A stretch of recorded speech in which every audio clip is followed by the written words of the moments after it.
All right, literally right before I started recording, I just got a box of Ascended Heroes in. So you know what? Let's open a pack. And here we go. I've gotten to the second reverse holo, so this is the hit. Let's see what it is. I have not seen what this card is yet.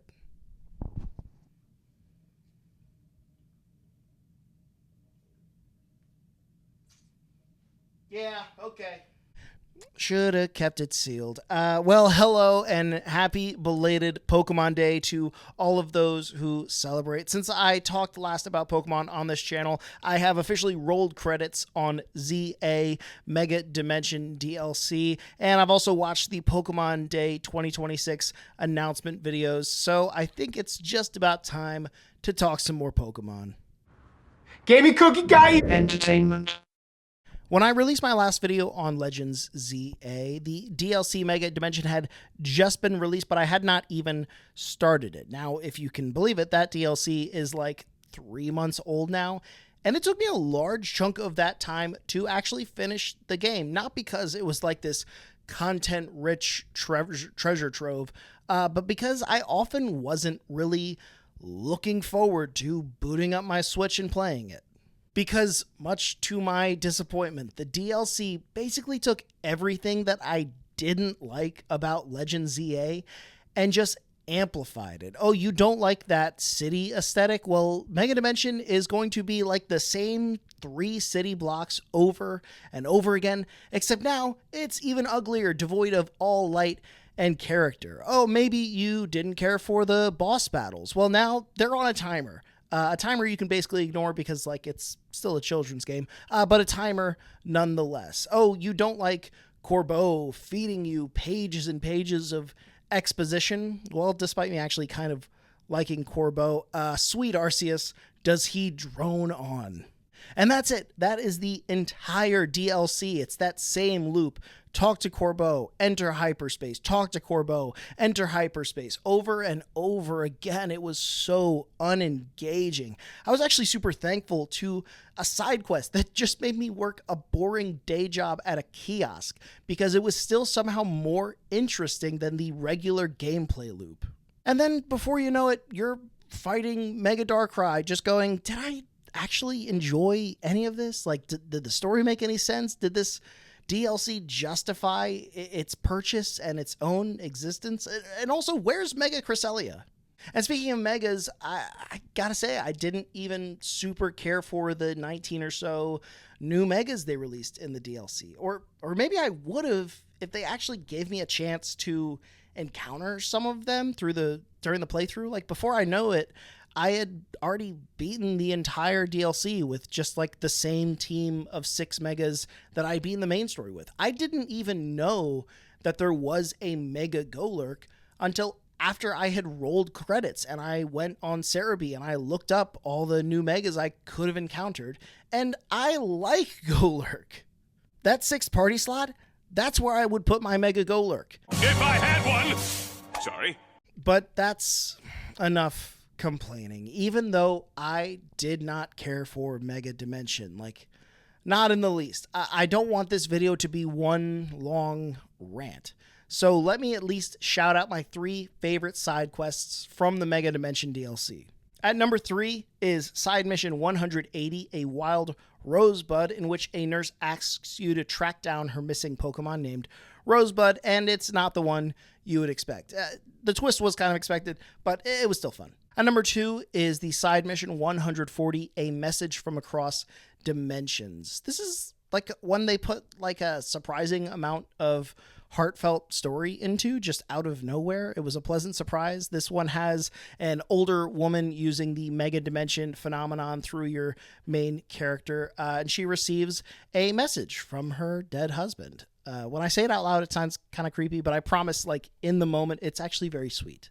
And then we have my favorite side quest from Mega Dimension. It was Side Mission 165, the Lumiose Museum heist, because any reason I have to go back to that museum and experience the majesty of Hisui, I will take it. But I also liked the story of this one, and I enjoy when battling feels like it has a reason. Like, there's a story reason for you to be battling these trainers. It's not just battling for the sake of it. And that's it. That is the last time I want to talk about Pokemon Legends ZA. It is officially in the past. I am closing the book on it, and I now want to talk about Pokemon's future. I want to talk about the reveal trailer for Generation 10, Pokemon Winds, and Pokemon Waves. Simply put, I think this game looks good. I think it might just give me everything I have ever wanted in a Pokemon game, and that kind of scares me because, like, I know what it looks like if Pokemon disappoints me. I know I can live in that reality. But if I get everything I want, well, that is completely uncharted waters. I don't know what will happen. I might be like the Pombon who finally catches the car and goes, now what? I know it's hard to derive anything from a 2-minute teaser trailer, despite what the theory crafters online would have you believe. Like, they know what that cloud in the end was. But it really does look like this game is striving to put nature at the forefront, with basically all of the shots we see being Pokemon in their natural habitat, and the couple of buildings that are built into the trailer really do look like they are integrated well into the landscape. So basically the polar opposite of what ZA was going for. We even have what looks like the return of dives, so we won't just see water-type Pokemon and water-dwelling Pokemon just awkwardly bobbing along the surface of stagnant water. We will actually get to see them in their environment. Although poor IGN, they're not going to like it. I'll probably be starting with Brout. Thank you so much for asking. I am so loving like all the memes that are already surrounding all of the starters. I like Pombon too. But I just started with Fuecoco last generation, and I try not to repeat types too often. And I could absolutely never start with Gekwa, because Trico is the only Gecko-themed starter that this channel recognizes. Overall, this seems like a pretty ambitious game. Whether they stick the landing or not, it is nice to see them at least going for it and not playing it safe and delivering us the same slop that they know the fan base, myself included, will pay for. But of course, with that ambition comes a little bit longer of a wait time. It's going to be at least another year before we get to actually play this thing. My guess would be it comes out sometime around April, but it could be even longer if they're going for like the holiday 2027 release window. And with time, yes, the game should get better, but the only thing that's going to grow is the expectation. That is the double-edged hone edge when you take this long to make a game. With it coming out in 2027, I'm actually kind of surprised we got Mega Dimension when we did, like so soon after the release of the base game. Like, obviously they know more than me when it comes to this business, but it seems to me like we now have this massive hole in the Pokemon release schedule when maybe they could have just put a little more time into Mega Dimension and released that this year. But I guess Pokopia and Champions are expected to fill that dark void. We'll see. I've never been a massive battler myself, but Pokemon Unbound and Pokerogue have kind of helped me to at least appreciate Pokemon battling more. So I don't know, maybe Champions will be a game I jump onto and play throughout the rest of this year. I'd like to see it lower at least the barrier to entry, make it easier to put together a competitive team. That's always kind of been my hang up. And then talking about an announcement we didn't quite get on the TCG side. This is something that I do play competitively.